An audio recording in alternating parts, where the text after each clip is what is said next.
What's the ruling on mixed weddings with music? Well, brothers and sisters, the answer is quite clear. You tell me.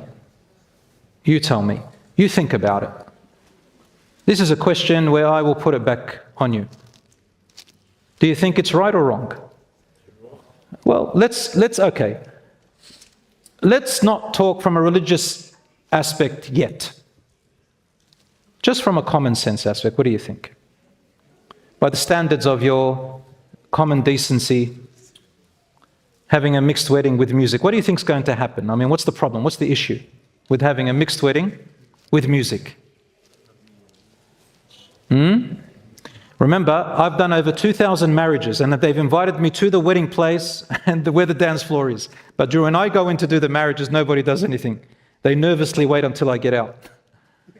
And they nervously ask me, stay back to have some food. And I say, I know what you want, I'll just get out. Look, this combination, really does it stay respectful? And when I say respectful, I mean on religious standards.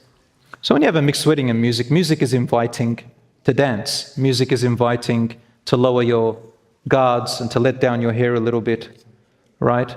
I remember, I come from a culture, Lebanese culture, where it's very difficult to avoid every single mixed wedding. Like, I mean, you got a cousin or a relative, sometimes your own sibling, and you just want to go in there, show your presence and get out. So when you have the free mixing and the music, a lot of unwanted things start to happen.